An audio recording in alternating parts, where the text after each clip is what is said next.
Olá, essa é a nossa segunda entrevista da revista Jequitibá, e no tema de hoje vai ser Novembro Azul, mais especificamente sobre o câncer de próstata. E hoje nós convidamos o professor Dr. Carson Andreoni, médico cirurgião geral e urologista pela Escola Paulista de Medicina, professor do Departamento de Urologia na instituição e também pioneiro na cirurgia robótica no Brasil. E vai conversar com a gente um pouquinho sobre o tema a respeito do Novembro Azul, da edição do mês, e também um pouco sobre o câncer de próstata. A nossa entrevista de hoje visa quebrar alguns paradigmas, porque nós sabemos que, infelizmente, no Brasil, falar sobre a saúde do homem, câncer de próstata, às vezes ainda é um tabu. Então, para a gente procurar amenizar isso, nós gostaríamos de discutir um pouquinho sobre. Para começar, quais o senhor acha que são os problemas da saúde do homem que são mais comuns?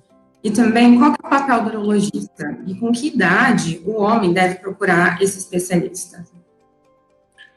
Oi, Mariana, e também olá a todos. Queria cumprimentar todos os alunos da Escola Paulista e os editores e responsáveis pela revista Jequitibá, cumprimentar essa iniciativa.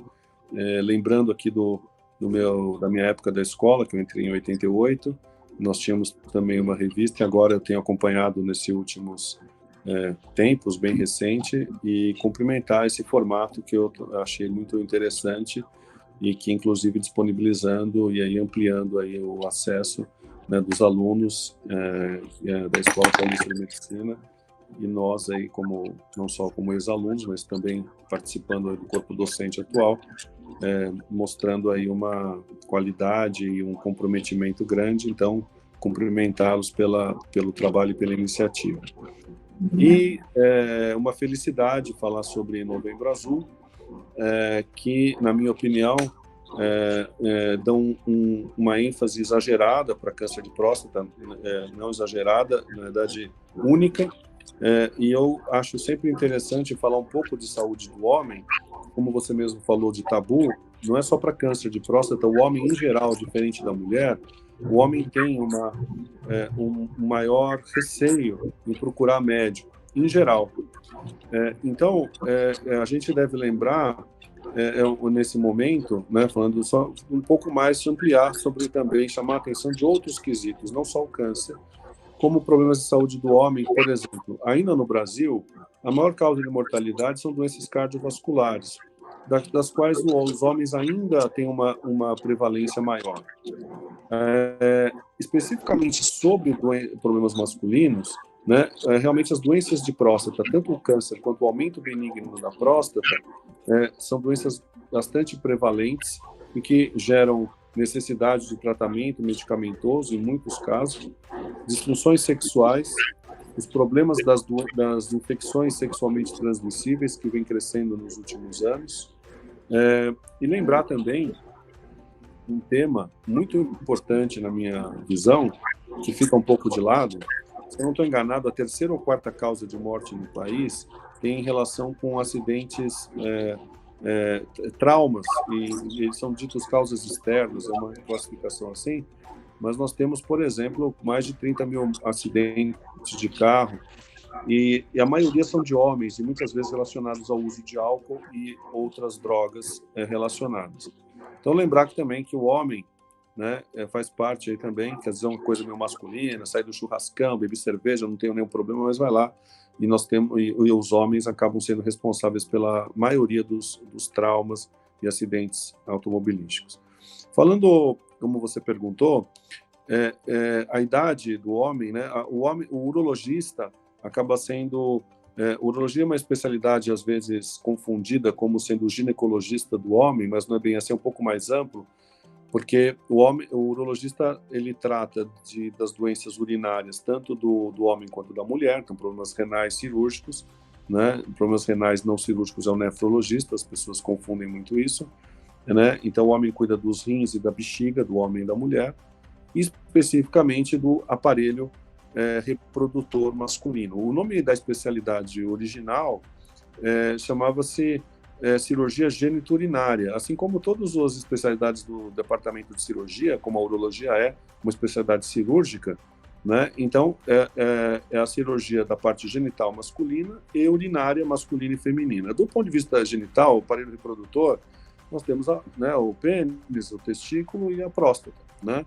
E basicamente, a mulher acaba sendo, quando vem a primeira menstruação, está na adolescência, é natural que a mulher procure o ginecologista e, a partir daí, passa um cuidado médico mais frequente. O homem, como a gente falou no começo, você mesmo falou, Mariana, tem um tabu, né, maior com relação a procurar, e já tem um problema aí, porque seria adequado que pelo menos tivesse uma orientação na adolescência, por volta dos 15 anos de idade, aonde esse adolescente, né, do sexo masculino pudesse ter uma informação, como primeiro um exame físico. Um em cada 4 homens tem varicocele, são varizes do testículo, que podem impactar na fertilidade no futuro. E se já diagnosticado e tratado na adolescência, diminui esse impacto futuro. Então, por falta da ausência já de um exame na adolescência, né, muitos meninos, homens, vão ter problemas de fertilidade no futuro. Então, isso é muito importante. Além disso, essa visita na adolescência serve para ver outros problemas, como fimose, e também é necessário fazer orientação de higiene, que os homens, às vezes, têm dificuldade, às vezes não tem ignorância sobre isso e não se conversa sobre esse assunto. A falta de higiene, por exemplo, está relacionado ao câncer de pênis, da onde o Brasil é um dos grandes, um dos campeões mundiais há muitas décadas. E uma simples questão de uma falta de higiene relacionado aí com o prepúcio e tudo mais. E, além disso, também, orientações sobre prevenções de doenças sexualmente transmissíveis, como o uso de camisinha, e também orientação de como evitar filho, né, porque parece uma coisa meio básica, as mulheres têm muita, por ir no ginecologista e tal, a mulher se fala muito isso, homem não fala, os homens não conversam entre si, existe um tabu já natural, homens não tiram dúvidas sexuais com os outros, é considerado vamos dizer assim, uma menor masculinidade. Então, homens têm muita dificuldade. E, por falta disso, acabam sendo ignorantes, muitas vezes, a palavra é essa, tem desconhecimento de coisas básicas, como a gente falou, higiene, né, prevenção de doenças e filhos, né. Então, por esse aspecto, seria ideal que todo homem fosse na adolescência. E depois, realmente, do ponto de vista específico, após os 40 anos, os homens podem ter problemas não só da próstata, mas também problemas que aumentam o benigno da próstata, problema para urinar, o próprio câncer que não dá sintomas, que nós vamos conversar, e também a questão das questões sexuais, que começam a aumentar de incidência a partir dos 40 anos, e as questões hormonais também, que são essas questões que a gente colocou. Nossa, professor, muito enriquecedor ouvir tudo isso. E você falou um pouquinho a respeito do uso de preservativo, das infecções sexualmente transmissíveis, então vou perguntar sobre elas. Nós sabemos que a taxa de infecção sexualmente transmissível tem aumentado no Brasil, e que elas são causas de doença como o câncer, tanto no homem quanto na mulher. Então, o que a gente pode fazer para combater isso? É isso mesmo, Mariana. Vem aumentando as infecções sexualmente transmissíveis, principalmente o HPV, a sífilis, né, as hepatites e o próprio AIDS. Então, o controle disso é voltar a lembrar de usar camisinha, que é uma campanha que se fazia muito no passado e se parou de fazer, e é muito importante que tanto o homem quanto a mulher usem e cobrem de usar camisinha sempre, né? Isso acaba evitando a maior parte das transmissões, da maioria das doenças sexualmente transmissíveis. Inclusive, o Brasil é campeão mundial, como a gente falou, de câncer de pênis, e o HPV pode ter uma interferência nisso. E, além disso, o homem acaba por transmitir à mulher, que vai aumentar o risco do câncer do colo do útero. Então, a prevenção de infecções sexualmente transmissíveis, ela é importante até para controlar alguns cânceres específicos. E lembrar, por exemplo, nós estamos falando de Novembro Azul, no Brasil nós vamos ter mais ou menos 65 mil casos de câncer de próstata ao ano. Nos últimos anos vem tendo cerca de 150 mil casos de sífilis ao ano. Então, isso foi uma escalada grande, não se tem falado muito sobre isso, tem uma oportunidade de a gente relembrar isso nesse momento em que essas doenças vêm aumentando de novo. Nossa, é muito alarmante mesmo, né? Agora, em relação à próstata e o câncer de próstata, que é o foco central da campanha do Novembro Azul. Você pode falar um pouquinho sobre o que é a próstata, qual que é a função dela e quais são as doenças que podem cometer? Sim, a próstata é um órgão do aparelho reprodutor masculino, cuja função é produzir mais ou menos 30% do volume ejaculado, né, na ejaculação do esperma. A próstata, ela é uma junção ali, ela acaba ficando ao redor da uretra masculina, então a urina passa no meio dela, né, e juntam as vesículas seminais junto com os deferentes, trazendo os espermatozoides trazendo os espermatozoides na hora da ejaculação. E as doenças mais comuns, né, então a função da próstata é produzir e ajudar a eliminar o ejaculado na hora da ejaculação. As doenças mais comuns são o câncer, o aumento benigno da próstata e as prostatites. Prostatite tem um grupo de quase 5 tipos diferentes de prostatite, então não adianta a gente enumerá-las todas, né? Mas algumas delas tem um bacteriana simples, algumas delas elas criam assim uma diminuição de qualidade de vida muito grande para o homem, com muitos sintomas e no caso é um processo inflamatório crônico. O aumento benigno da próstata é muito comum, que a gente espera que com 80 anos a imensa maioria dos homens vai ter aumento benigno da próstata, e isso não tem nada a ver com câncer. O aumento benigno da próstata, quase cerca de 20 a 30% dos homens pode precisar de uma cirurgia ao longo da vida, né? E muitos, talvez mais da metade dos homens, vão precisar tomar algum remédio. Então, veja que é uma doença de alta prevalência em que a maioria dos homens vai precisar de algum tratamento, que é para ajudar a eliminar a urina por causa do bloqueio que o aumento causa na eliminação da urina. E o câncer de próstata, que não dá nenhum sintomas, e é o câncer de órgão sólido mais comum, né, do homem, porque é a segunda causa de mortalidade, portanto, precisa da prevenção e é o foco central, como você falou, do Novembro Azul. É importante que os homens fiquem sempre atentos a esses sintomas e procurem sempre o médico, né? Bom, em relação ao câncer de próstata, como que tem sido a incidência dele não só no Brasil, mas também no mundo? Porque nós vimos que ele traz um importante risco à vida, né, dos homens. Então, eu gostaria que você falasse um pouquinho mais sobre. O câncer de próstata ele pode acontecer já a partir dos 40 anos de idade, né? E cada década que passa aumenta a chance. No Brasil, ele é um pouco menos comum pelas estatísticas do que, por exemplo, nos Estados Unidos. Então, lá nos Estados Unidos, 1 em cada 6 ou 7 vai ter câncer de próstata. No Brasil, mais ou menos 1 em cada 9 homens vai ter câncer de próstata. É estimado pelo INCA cerca de 65 mil casos por ano de câncer de próstata nos próximos anos. E cerca de 15 mil mortos, ou seja, 1 em cada 40 homens, mais ou menos, vai acabar falecendo do câncer de próstata. Então, ele é o câncer mais comum, depois do câncer de pele, né? E ele é a segunda causa, a causa maior de morte por câncer é o pulmão no homem, e a segunda é o câncer de próstata. Então, é uma doença, é um câncer prevalente. Em relação aos sintomas, que você falou que o câncer de próstata pode não ter nenhum sintoma. Assim, ainda nesses casos, o homem saudável não tem nenhum sintoma, ele deve procurar o urologista após os 40 anos de idade? A partir dos 40 anos de idade, é importante que o homem comece a fazer visitas frequentes ao urologista, como a gente falou, não só para o câncer de próstata, mas também para ver os outros problemas, como questões hormonais, sexuais, enfim, inclusive o aumento benigno da próstata e o próprio câncer. A questão de quando começar a fazer o próprio toque, que tem na próstata, né, que faz pelo ânus e tem esse tabu, que é uma coisa que não tem nenhum cunho sexual, é uma coisa muito rápida, sem dor, não tem... sabe, muitos homens evitam falar isso porque levam isso para a questão do homossexualismo, que ele teria alguma tendência, mas na realidade não tem nada disso. É um exame rápido, não doloroso e sem nenhum problema. E deve ser feito o toque com uma avaliação, como eu falei, clínica maior e mais expandida, com exames de sangue, e, se necessário, fazer mais exames. E é uma controvérsia, Mariana, até quando, não é só quando começa, mas até quando ir, né? Alguns acham que para ver câncer de próstata poderia parar ali por 70 anos.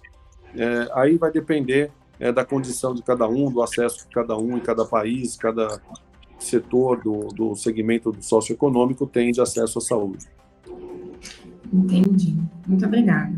Em relação ainda ao câncer, Quais são os tratamentos possíveis? E na parte diagnóstica, tem algum outro teste, sem ser o tradicional teste do toque, que é bastante eficaz também? Existe para a gente fazer a avaliação de câncer de próstata, a gente avalia se teve alguém na família que teve câncer de próstata, pessoas que tiveram um familiar de primeiro grau, um pai, um irmão, tem que realmente começar a partir dos 40 anos, o ideal é que se faça, como eu falei, o toque associado ao exame de sangue, avaliação do nível do sangue do PSA, que quando ele está um pouco mais alto, dependendo do nível, ele pode ser um indicativo. E quando a gente faz a suspeita, a gente pode pedir uma ressonância magnética que pode dar a localização, porém o diagnóstico mesmo, Mariana, do câncer de próstata é feito apenas com a biópsia, né? Então precisa fazer uma retirada com agulha através do ânus, normalmente com sedação, que se tiram os fragmentos e se manda para análise microscópica e assim nós temos o diagnóstico definitivo. Então, o toque e o exame de sangue são para ver se tem uma suspeita maior. Isso pode levar para uma ressonância magnética e aí, sim, indicação de biópsia que vai dar o diagnóstico definitivo do câncer. Perfeito. E caminhando para o final da nossa entrevista, o homem ele sempre perde a ereção quando ele chega naquele caso que tem que fazer cirurgia de próstata. Em que casos essa cirurgia é necessária? Foi excelente essa pergunta, Mariana, porque muitos homens, às vezes, eles já não querem nem procurar o médico, primeiro com o exame com o tabu do toque e também com o mito de que se descobre alguma coisa, melhor acho que eu nem descobrir, porque senão já ouvi falar que quando faz tratamento na próstata perde a parte sexual e eu não quero mais isso e tal, o que não é verdade. Então, a próstata, quando ela é retirada, existe realmente um risco de se perder a ereção, a rigidez do pênis, com uma lesão dos nervos. Porém, com técnicas mais modernas de cirurgia, inclusive com cirurgia robótica, a gente aumenta a chance de preservação sexual e a maioria dos homens com um tumor localizado conseguem depois voltar a ter vida sexual, né, fazendo o procedimento mais adequado. Aí é verdade que muitos homens podem não ter mais a eliminação do líquido ejaculado, pode ter um orgasmo seco, né? O que a maioria dos homens se acostuma muito bem com isso. Agora, isso não pode ser um impeditivo, porque ao evitar uma consulta ou ter esse receio, pode acontecer um pior depois, né? De pegar um câncer mais evoluído e aí, como a gente fala, a pessoa com câncer evoluído também não tem relação sexual, também não adianta nada, né? Realmente, é muito melhor prevenir do que sofrer esse tipo de situação. E, por último, em relação à observação vigilante, que tem sido indicada para alguns casos selecionados de câncer de próstata. O que seria isso, essa observação vigilante? E quais são os casos em que isso é adotado? Foi legal a gente falar sobre esse tema, porque apesar do câncer de próstata ser muito comum, ele não é um câncer, como a gente viu, que a maioria dos casos, eles são lentos e muitos casos, às vezes, demoram muito para evoluir. Então, alguns homens que já estejam por volta, acima de 65, 70 anos, e com tumores localizados e de baixa agressividade, tem vários critérios técnicos para se chegar nesse assunto, a gente pode, existem evidências que alguns tipos desses tumores podem nunca evoluir. E às vezes o tratamento é mais prejudicial ao homem do que o câncer, ou seja, pode ser um câncer tão inicial que pode demorar 15, 20 anos para começar a evoluir. E se a pessoa já tem 65, 70 anos, muitas vezes não faz sentido se submeter a uma grande cirurgia, um tratamento de radioterapia que pode ter várias sequelas no homem, sem um benefício real de aumento de sobrevida por causa do câncer. Então, em casos, em homens acima de 65, 70 anos, em tumores muito localizados e pouco agressivos, a gente faz avaliações semestrais, através de toque, de exames de sangue, como o PSA, de ressonância, às vezes até repetindo a biópsia, para ver se tem evidência. A maior parte desses casos, você pode só seguir e vai ver que esses tumores não evoluem e é uma maneira segura, crescente, nos países, por exemplo, Canadá, países escandinavos, e mesmo nos Estados Unidos, uma alternativa crescente, em algumas fases protocolares, algumas associações que recomendam essa abordagem nesses quesitos e parâmetros que nós mencionamos. Então, não se deve achar muito estranho se o médico, mesmo com o diagnóstico firmado de câncer de próstata, optar por não fazer o tratamento e sim acompanhar inicialmente, porque realmente em muitos casos nunca vão precisar de tratamento. Muito interessante. Obrigada, professor. Eu gostaria de agradecer de maneira geral a sua disponibilidade, todo esse conhecimento passado, eu espero que possa, tenho certeza que servirá a muitas pessoas, não só homens, mas também mulheres. Então, eu agradeço a sua atenção e é isso. Ok, muito obrigado, Mariana, e também queria mais uma vez agradecer a oportunidade, cumprimentar todos os colaboradores, editores aí da revista Jequitibá, em nome aí que estão representando os alunos da Escola Paulista de Medicina. E boa sorte para vocês e continuem trabalhando. Obrigada. Obrigado. Tchau.